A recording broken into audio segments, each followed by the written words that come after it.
Hai, selamat datang di channel Hiburan Populer.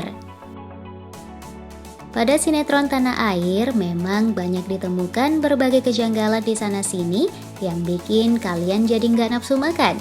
Tapi sebenarnya beberapa adegan di sinema atau drama Mandarin termasuk Taiwan juga tak luput dari hal-hal yang tak masuk akal bin konyol. Mana yang lebih tak masuk akal dan bikin geleng-geleng kepala antara sinetron Indonesia dengan drama Mandarin? Yuk kamu tengok saja konten terkait 7 adegan drama Mandarin yang tidak masuk akal. Tapi sebelum lanjut, pastikan kalian gak absen menekan tombol subscribe dan lonceng notifikasi channelnya agar info hiburan kalian selalu baru setiap hari.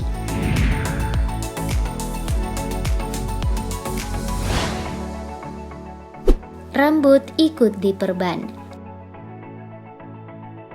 Pada salah satu drama Taiwan ini terdapat suatu adegan yang bikin kalian tepok jidat.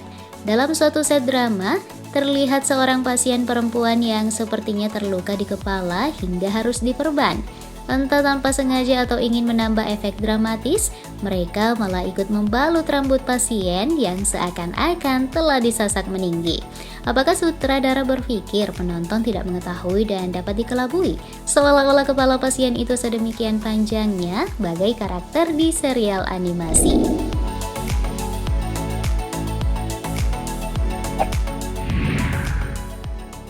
Melahirkan anak batita. Adegan hamil memang cukup mudah dibuat. Nah, yang sulit adalah saat adegan pasca bersalin dan memperlihatkan sang bayi yang baru lahir. Itu karena mencari talent bayi yang baru lahir di hari yang sama memang susah dan beresiko. Tapi meski sulit, untuk menggambarkan adegan bayi yang dilahirkan, sebaiknya tidak juga menampilkan bayi yang berusia di atas 1 bulan. Tapi pada sinema Mandarin ini, mereka mengabaikan logika tersebut.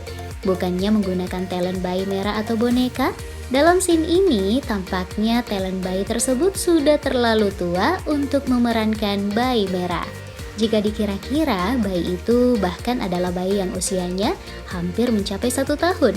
Jadinya malah bisa langsung jalan deh bayinya.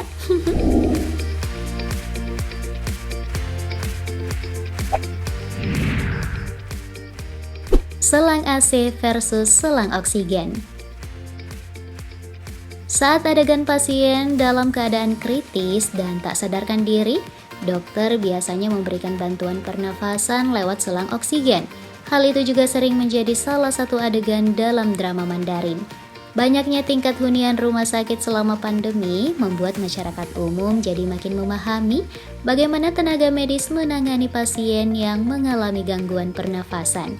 Jadi wajar jika kalian juga paham bakal ngakak ketika melihat adegan drama Taiwan ini, sebab bukannya menggunakan jenis selang oksigen yang sesuai, pasien ini malah memakai selang AC.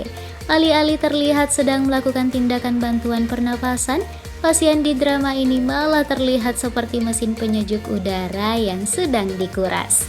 Kalau di dunia nyata hal ini benar terjadi, bukannya pulih, pasien bakal segera pindah lokasi.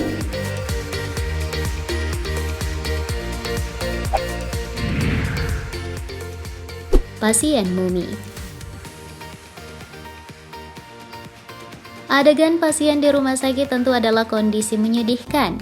Apalagi jika pasien mengalami insiden serius hingga untuk menggambarkan keparahannya seluruh tubuhnya diperban. Maksudnya sih adegan penuh bawang ya. Tapi kalau seluruh tubuh diperban sampai ke lubang hidung, jatuhnya malah aneh. Bisa bikin ngakak sekaligus sebal kalau itu ada di dunia nyata. Walaupun selang oksigen yang dipakai memang bukan selang AC lagi dan sudah tepat, tapi sama saja bohong karena terhalang perban. Bukannya bakal sembuh dan terlindungi, perban itu malah mencelakakan pasien karena sesak napas.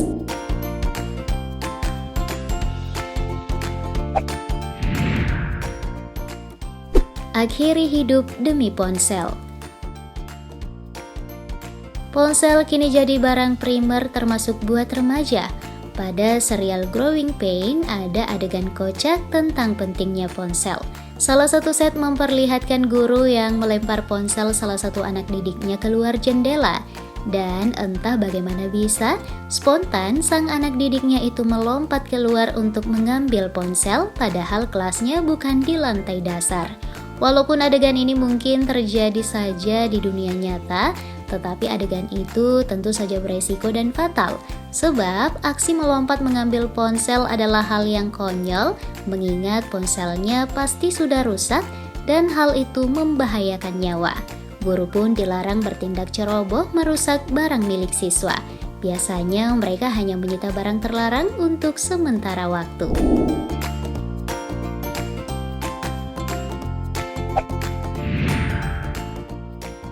Telinga ekstra. Adegan berikut ini termasuk kocak sekaligus bikin kita bertanya-tanya, apa sih yang ada di pikiran sutradara dan tim kostum? Coba saja kalian lihat, salah satu tokoh di drama Tiongkok ini tampak menggunakan handuk kepala, tetapi dibuat seperti telinga tikus.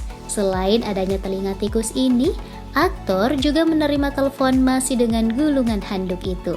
Dalam dunia nyata, kondisi itu tentu membuatnya tak bisa menjawab ponsel. Kira-kira krunya punya ide dari mana ya?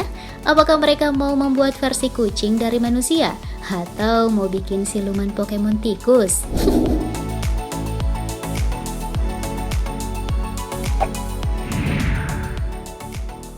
Ronsen yang salah. Bagi penonton awam, memang sekilas tidak ada yang salah dari adegan ini. Namun, para dokter pasti paham kejanggalannya. Yaps, asal kalian tahu, foto dalam pemeriksaan X-ray yang ditampilkan bukan menunjukkan hasil ronsen otak. Padahal ceritanya berkisah tentang deteksi gangguan otak.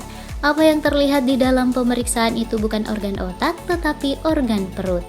Apakah pasiennya punya otak di perut atau sebaliknya? Gelap.